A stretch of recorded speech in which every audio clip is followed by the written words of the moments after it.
Hello everybody. Last लेक्चरनी अंदर आपणे कक्षीय आवटकाळ, सूर्यनु दळ अने कक्षीय वेग पर आधारित आपणे दाखलाओनी चर्चाओ करेली। आजे आपणे जे दाखलाओ छे ए उपग्रह पर आधारित एनी कुल ऊर्जा अने साथे साथे जो कहीए तो एनी बंधन ऊर्जा पर आधारित આપણે દાખલાઓની ચર્ચા કરીએ। તો સૌપ્રથમ આપણે પહેલાં તો એ જોઈએ કે અહીં જે ઉપગ્રહ છે એ ઉપગ્રહ જ્યારે પૃથ્વીની આસપાસ હોઈ શકે અથવા તો કોઈ ગ્રહની ફરતે કોઈ બીજો ઉપગ્રહ હોઈ શકે તો ત્યારે આપણે એની કુલ ઉર્જા કેટલી હોઈ શકે। આપણે જોયું કે પૃથ્વીની આસપાસ જો કોઈ ઉપગ્રહ એ સ્મોલ આર જેટલી ત્રિજ્યા ની કક્ષાની અંદર જો ભ્રમણ કરતો હોય તો એની જે કુલ ઉર્જા હતી એ -GMEM divided by twice R જેટલી હતી। આપણે પ્લસ લખીએ છીએ તો એ જ ઉર્જાને આપણે અહીં ગતિ ઉર્જા તરીકે બી દર્શાવી શકીએ, કારણ કે E = -k સૂત્ર મળેલું। અને એ જ રીતે જો આપણે વાતો કરીએ તો U = -2k આપણે લખીએ છીએ। તો આ એક ગતિ ઉર્જાના સંદર્ભમાં વાતો આપણે કરેલી।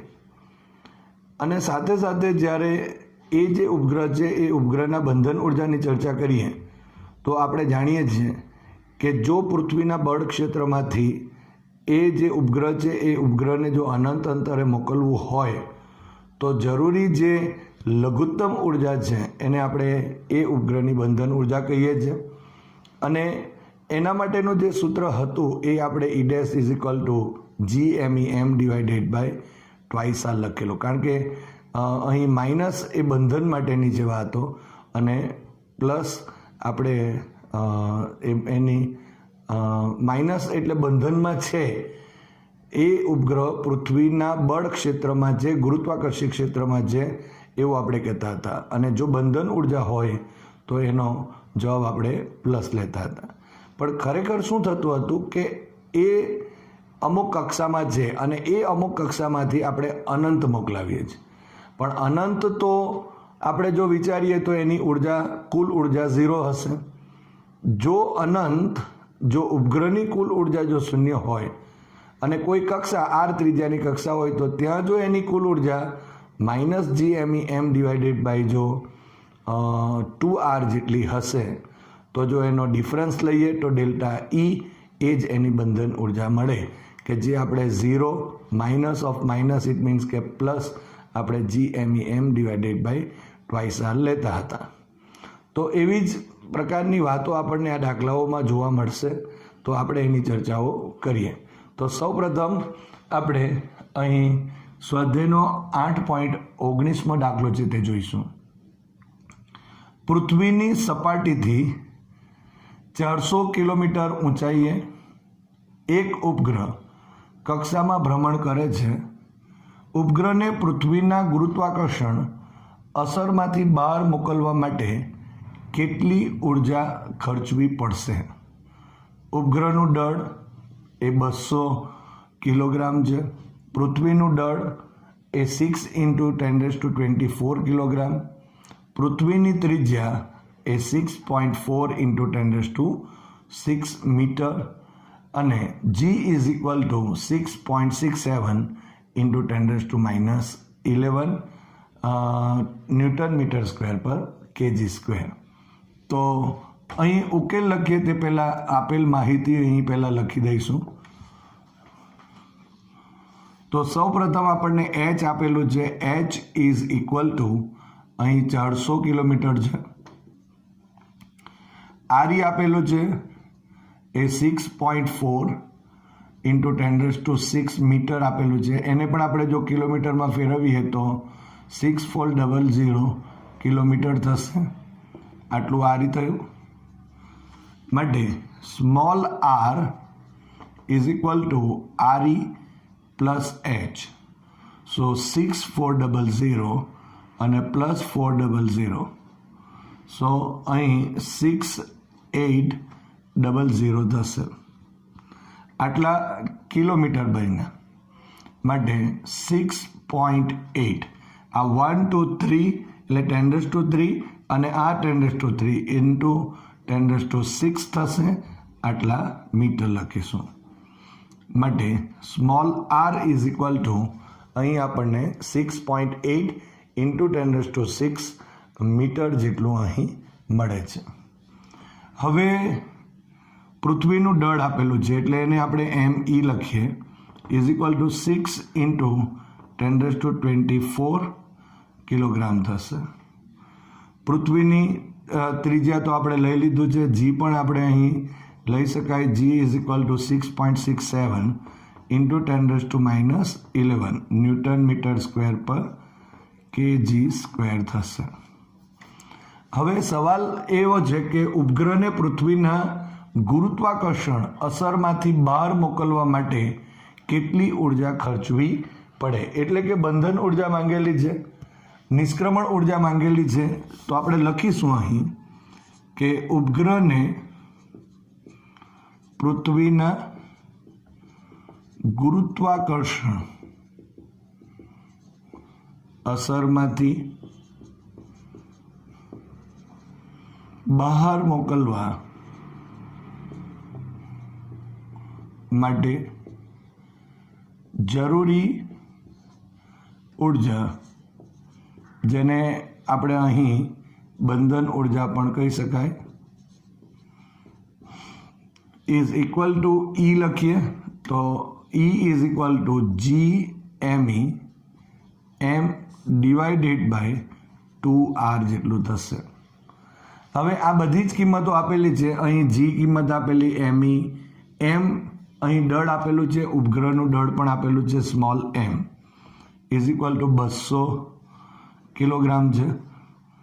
માટે અહીં જો લખીએ તો m is equal two 2 into 10⁻² kg થશે. તો એ બધી જ કિંમતો અહીં લખી દઈએ. 6.67 ઇન્ટુ 10⁻11 ઇન્ટુ 6 ઇન્ટુ 10⁻24 ઇન્ટુ અહીં 2 ઇન્ટુ 10⁻² અને ડિવાઇડેડ બાય અહીં 2 ઇન્ટુ r એટલે અહીં 6.8 આપેલું છે તો 6.8 ઇન્ટુ 10⁻6 થશે. હવે આ 2 અને આ 2 કેન્સલ થશે.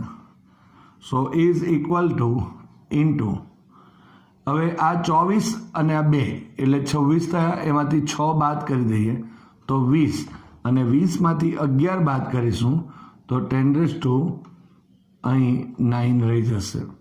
હવે અહીં કેલ્ક્યુલેશન થશે 6.67 ઇન્ટુ 6 ડિવાઇડેડ બાય 6.8 જેટલું છે. તો એ કેલ્ક્યુલેટ કરી નાખીએ. સો 6.67 into 6 divided by 6.8. So answer આપણને મળશે 5.8853 લખીશું. 5 to 9 છે તો 53 લખી દેવાશે. સો E ઇઝ ઇક્વલ ટુ આટલા જૂલ થયા. હવે માટે E is approximately equal to લખવું હોય તો 5.9 ઇન્ટુ 10⁻9 જૂલ જેટલું થશે. તો આ રીતે આપણે અહીં જે ઉપગ્રહ છે, જે 200 કિલોગ્રામનો ઉપગ્રહ છે, એ ઉપગ્રહને પૃથ્વીના ગુરુત્વાકર્ષી ક્ષેત્રની અંદરથી જ્યારે મુક્ત કરવા માટે જરૂરી જે લઘુત્તમ ઉર્જા એટલે કે બંધન ઉર્જા E is approximately equal to 5.9 into 10⁻9 joule જેટલું થશે. હવે અહીં આપણે ઉદાહરણ નંબર 8.8ની ચર્ચા કરીશું. એક 400 કિલોગ્રામનો ઉપગ્રહ પૃથ્વીની આસપાસ 2r ત્રિજ્યાની વર્તુળાકાર કક્ષામાં છે. તેને બદલીને 4r ત્રિજ્યાની વર્તુળાકાર કક્ષામાં લઈ જવા માટે કેટલી ઉર્જાની જરૂર પડે, તેની ગતિ ઉર્જા અને સ્થિતિ ઉર્જામાં શું ફેરફાર થાય? તો અહીં આપણા પાસે 3 ક્વેશ્ચન્સ છે. અહીં પહેલો જે ક્વેશ્ચન્સ છે તે એક કક્ષામાંથી ઉપગ્રહને બીજી કક્ષામાં લઈ જવાની વાતો છે. બીજામાં ગતિ ઉર્જામાં થતા ફેરફાર અને સ્થિતિ ઉર્જામાં થતા જે ફેરફાર છે એની ચર્ચા કરવાની છે. તો સૌપ્રથમ આપણે જ્યારે અનંત અંતરે જ્યારે ઉપગ્રહને મોકલવાની વાત આવે, એટલે કે એની જો આપણે એના બંધન ઉર્જાના સંદર્ભમાં વાતો કરીએ તો આપણા પાસે સૂત્ર હતું -GME/2r, અને આ જે સૂત્ર હતું એનો ઉપયોગ કરી અને આપણે અનંત અંતરે મોકલી દેતા હતા. એટલે જો માઇનસ હતું એને આપણે પ્લસમાં લખી દેતા હતા.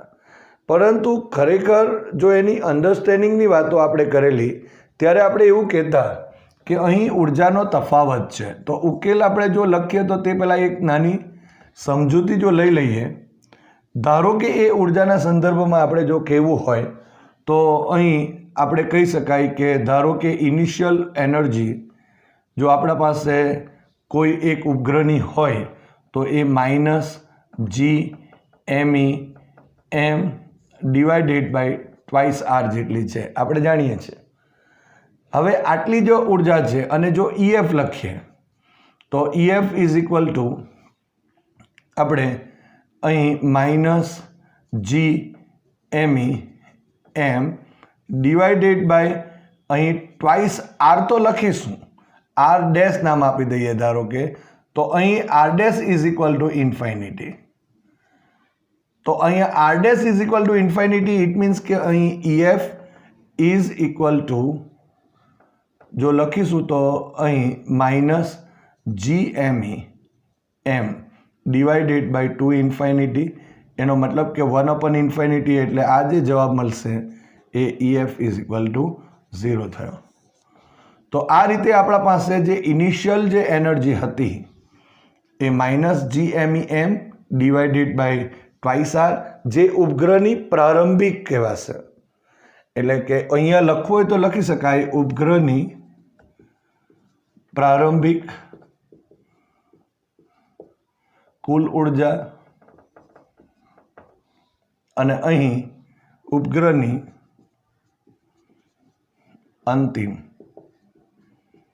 કુલ ઉર્જા, અથવા તો અનંત અંતરે કુલ ઉર્જા એમ પણ કહી શકાય.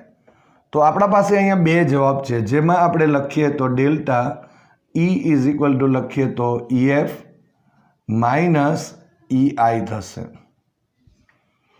હવે આ જો આપણે લખીએ તો EF એટલે 0 થયું, આ માઇનસ અને કૌંસમાં -GME/m/2r હતું. સો અહીં +GME/m/2r થાય છે, જેને આપણે અહીં બંધન ઉર્જા પણ કહીએ છીએ. એનો મતલબ શું થયો કે અહીં જે પૃથ્વીના કેન્દ્રથી r જેટલા અંતરે રહીને જે ઉપગ્રહ વર્તુળાકાર ગતિ કરતો છે એવી r કક્ષામાં ગતિ કરતા ઉપગ્રહને જો એ કક્ષામાંથી અનંત અંતરે જો મોકલવું હોય તો જરૂરી જે ઉર્જા હતી એ આટલી હતી. એનો મતલબ કે એ બંને જે ઉર્જા છે એ ઉર્જાના તફાવત જેટલી હોય, અને એટલા માટે આને આપણે બંધન ઉર્જા કહેતા હતા. એટલે આ ઉપગ્રહની બંધન ઉર્જા મળે છે. તો અહીં આપણે એ રીતે વાતો કરેલી છે. જ્યારે આ દાખલાની અંદર હવે અનંત અંતરે મોકલવાની વાતો નથી, પરંતુ 2r ત્રિજ્યાની જે કક્ષા છે, વર્તુળાકાર કક્ષા છે, એમાંથી 4r ત્રિજ્યાની વર્તુળાકાર કક્ષામાં આપણે આ ઉપગ્રહને મોકલવાનો છે.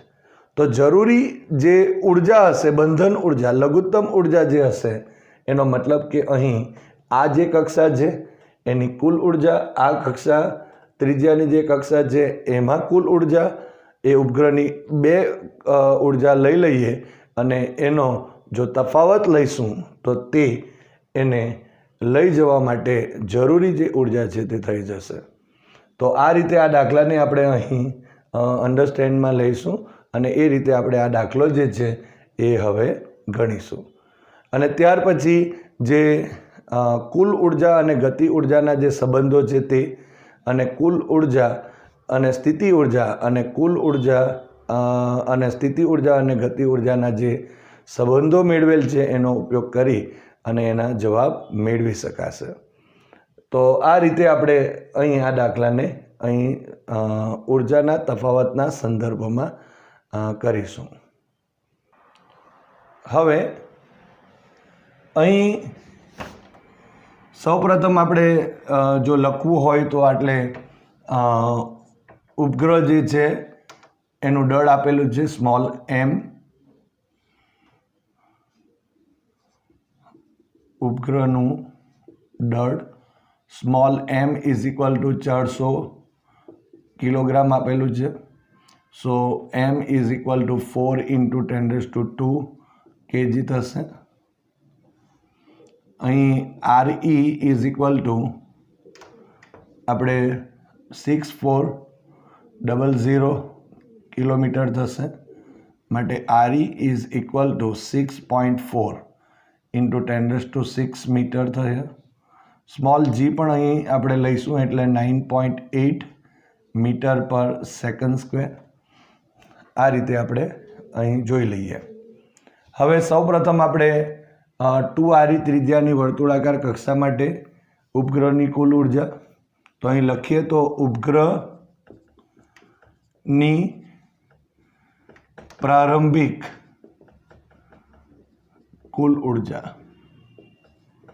હવે અહીં જો આપણે લખવું હોય તો લખી શકાશે R1 is equal two 2RE કહેવાશે અને R2 is equal two 4RE કહેવાશે.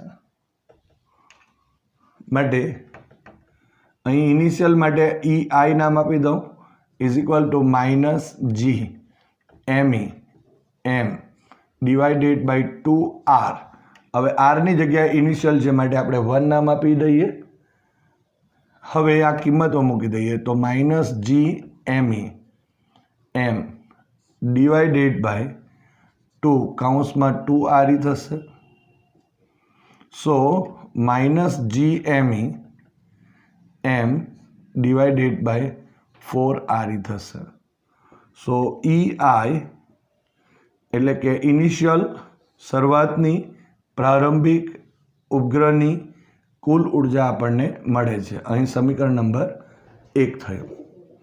હવે ઉપગ્રહની અંતિમ કુલ ઉર્જા.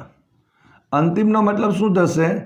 R2 is equal two 4RE ત્રિજ્યાની જે કક્ષા છે તેમાં. માટે એને EF નામ આપી દઉં is equal to -G ME M divided by 2R2 થશે. So -G ME M divided by 2 કૌંસમાં 4RE થયું. So is equal to -G ME M divided by 8RE થશે. તો અહીં EF મળે છે એટલે કે 4RE જે કક્ષા છે એમાં એની કુલ ઉર્જા. હવે આગળ જે ચર્ચા કરી તે પ્રમાણે બંધન ઉર્જા શોધવા માટે બેનો ડિફરન્સ લેવો પડશે. અહીં 4RE કક્ષાની અંદર આ ઉપગ્રહની કુલ ઉર્જા છે અને અહીં 2RE જે કક્ષા છે એની અંદર ઉપગ્રહની કુલ ઉર્જા છે. તો બેનો ડિફરન્સ લઈશું તો તે આપણને અહીં 2RE માંથી 4RE ત્રિજ્યાની વર્તુળાકાર કક્ષામાં લઈ જવા માટે જરૂરી ઉર્જા મળી જશે. તો અહીં આપણે લખીએ કે R1 is equal two 2RE ત્રિજ્યાની કક્ષામાંથી વર્તુળાકાર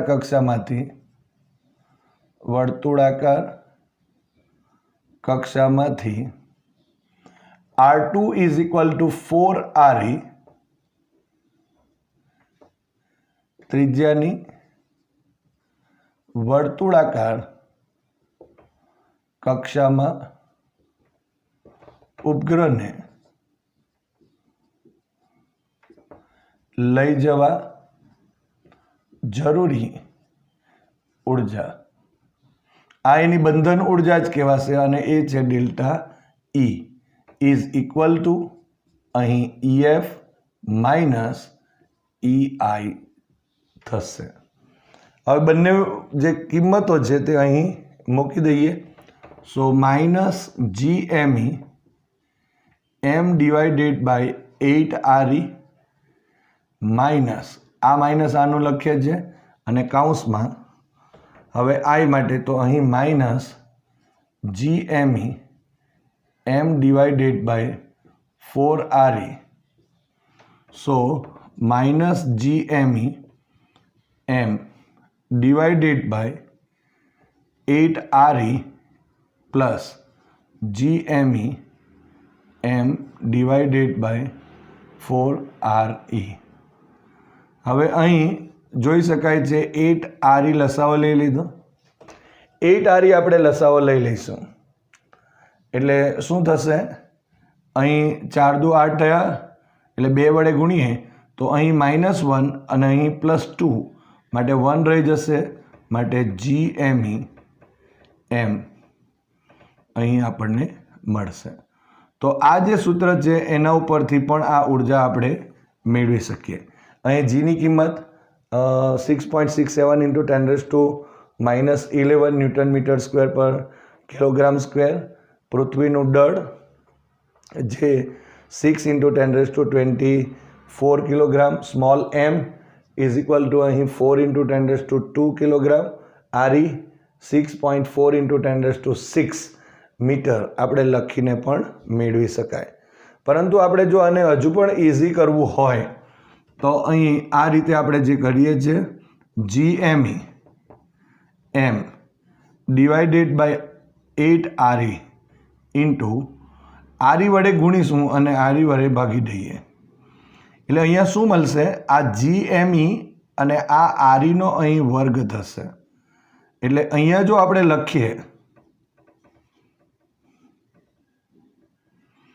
તો GME divided by RE square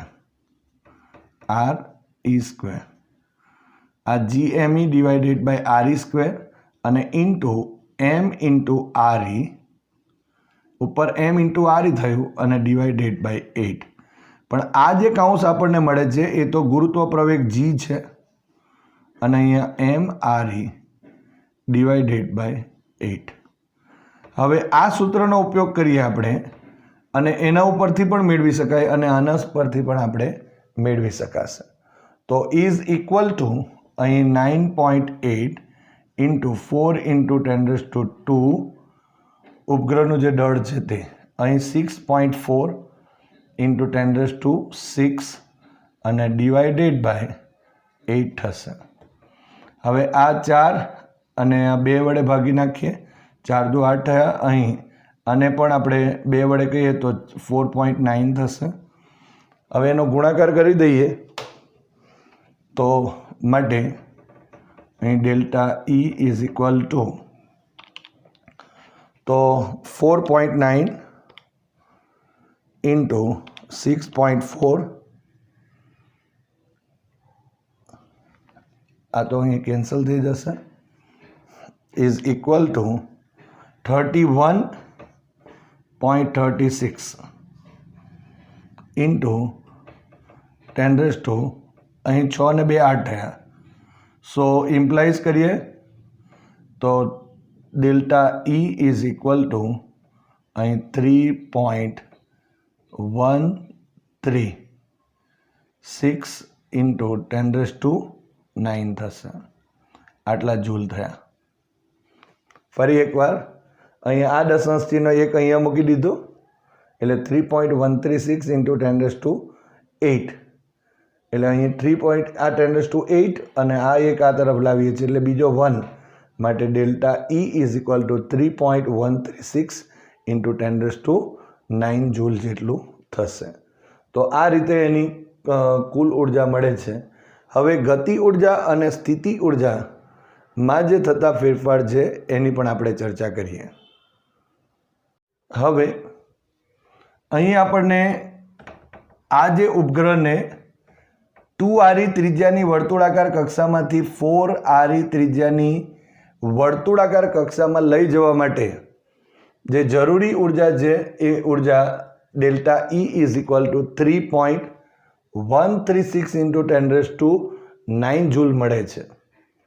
હવે એની ગતિ ઉર્જામાં કેવો ફેરફાર થાય છે અને સ્થિતિ ઉર્જામાં શું ફેરફાર થાય છે એની ચર્ચા કરીએ.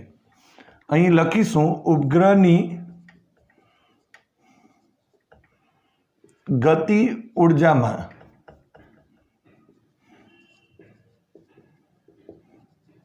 થતો ફેરફાર. તો અહીં ડેલ્ટા કે is equal two minus delta E લખાશે. એટલે અહીં આપણા પાસે ઇક્વેશન છે delta E is equal two minus delta કે. એનો ઉપયોગ કરીને આપણે ગતિ ઉર્જામાં ફેરફાર ડાયરેક્ટ લખી શકાય. સો ઇઝ ઇક્વલ ટુ અહીં માઇનસ અને 3.136 ઇન્ટુ 10⁹ જૂલ થશે. સો ડેલ્ટા કે ઇઝ ઇક્વલ ટુ આપણને અહીં આટલા જૂલ મળશે. તમે જોઈ શકો છો માઇનસ નિશાની મળે છે. એનો મતલબ એવો થયો કે અહીં જે સ્થિતિ ઉર્જા ગતિ ઉર્જા છે ઉપગ્રહની ગતિ ઉર્જામાં અહીં ફેરફાર એ ઘટાડો થાય છે. હવે ઉપગ્રહની સ્થિતિ ઉર્જામાં થતો ફેરફાર. જો સ્થિતિ ઉર્જામાં થતો ફેરફાર લખીએ તો delta you is equal two minus અહીં 2 ડેલ્ટા કે લખાશે. સો -2 અને કૌંસમાં -3.136 ઇન્ટુ 10⁹. સો અહીં માઇનસ માઇનસ તો પ્લસ થયું અને 3.136 into 2 so is equal two 6.272 into 10⁹ joule થશે. એટલે અહીં જો આપણે કહીએ તો delta you is equal two આટલા આપણને મળે છે. એટલે ગતિ ઉર્જામાં થતો ફેરફાર અને જે સ્થિતિ ઉર્જામાં થતો ફેરફાર છે એની આપણે અહીં આ રીતે ચર્ચા કરી શકાય. હજુ એક વાત બીજી પણ અહીં ઉમેરી દઈએ કે આ રીતે તો આપણે ડાયરેક્ટ મળે છે, પરંતુ જો ગતિ ઉર્જામાં ફેરફાર કરવો હોય તો ડેલ્ટા કે is equal two KF minus KI આ સૂત્રનો ઉપયોગ કરીને પણ તમે મેળવી શકો છો. આપણે જે સૂત્ર મેળવેલું હતું ડેલ્ટા ઈનું એ GME m/8RE જેટલું હતું. અહીં જે સૂત્ર મળતું હતું એ. હવે આનો ઉપયોગ જો કરીએ ને તો એ રીતે થશે. હવે અહીં આપણે ડાયરેક્ટ એનો ઉપયોગ એટલે RE એટલે આના માટે આવશે અને 4RE એટલે આના માટે આવશે અંતિમ માટે. તો અહીં GME m/ અહીં પહેલાં તો 4RE લખવું પડશે ગતિ ઉર્જામાં થતો જે ફેરફાર છે તે માટે, અને સાથે અહીં આગળ 2 લખી દઈએ. એટલે શરૂઆતમાં આપણે અંતિમ લખ્યું છે એટલે જો GME m/2R આવતું હતું પ્લસ તો કાઇનેટિક એનર્જી થશે, માઇનસ હોય તો કુલ ઉર્જા થાય. એ જ રીતે અહીં GME m/2 અને કૌંસમાં 2RE લખી દઈએ. એટલે આ પ્રારંભિક હશે અને આ ગતિ ઉર્જા અને બેનો તફાવત લઈએ તો અહીં જોઈ શકાય છે કે GME m/8RE માઇનસ અહીં GME m/4RE થશે. આ આપણે અહીં એક્સ્ટ્રા કરીએ છીએ, આ રીતે પણ મેળવી શકાય આપણાથી. અહીં ઇઝ ઇક્વલ ટુ લસાવો લઈએ તો 8RE થશે. તો જે અહીં 4 છે તો 2 વડે ગુણીએ તો 2 તો -2 ને +1 સો -GME એમ આપણને મળશે. જે ડેલ્ટા કે જે ઘટાડો બતાવે છે અહીં માઇનસ જોઈ શકાય છે. આટલી જે કિંમત હતી, આ જે કિંમત હતી આપણે જે સૂત્ર દ્વારા ડેલ્ટા ઈની કિંમત મેળવેલી એ આ રાઉન્ડ જે કરેલું છે એટલી કિંમત છે. માટે અહીં જો લખવું હોય તો ડેલ્ટા કે is equal two minus delta E થશે. તો આ રીતે પણ આપણે અહીં તમે જોઈ શકો છો જે સૂત્ર છે તેને મેળવી શકાય. અને આની અંદર પણ તમે કિંમત મૂકશો તો એ જ રીતે તમને અહીં જે જવાબ મળે છે 3.136 × 10⁹ એ મળશે. જે રીતે આપણે આગળ જે કુલ ઉર્જાના સંદર્ભમાં અને બંધન ઉર્જાના સંદર્ભમાં જે ચર્ચા કરી તો એની અંદર બે રીતે મેળવવાનો પ્રયત્ન કરવાનો છે.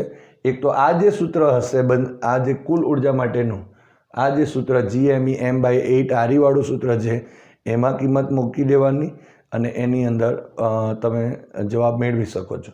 અથવા તો આપણે ગુરુત્વ પ્રવેગ જીનું મૂલ્ય બનાવીને પણ આપણે આ જે જવાબ છે તે મેળવી શકાય. આ જ રીતે અહીં જો સ્થિતિ ઉર્જામાં થતો ફેરફાર છે એ સ્થિતિ ઉર્જાના સૂત્ર જે છે delta U is equal two UF minus UI નો ઉપયોગ કરી શકાય.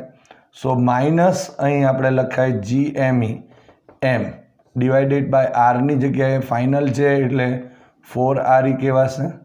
અને અહીં માઇનસ GME m અને ડિવાઇડેડ બાય 2RE છે ફાઇનલ ઇનિશિયલ બેનો તફાવત લઈ લીધો. So minus GME m divided by 4RE અને minus minus plus GME m divided by 2RE. અહીંયા આપણે 4RE લસાવો લઈ લઈએ. 4RE લસાવો લઈ લઈએ તો અહીં 2 વડે ગુણવું પડે એટલે 2 અને -1 એટલે પ્લસ આવશે.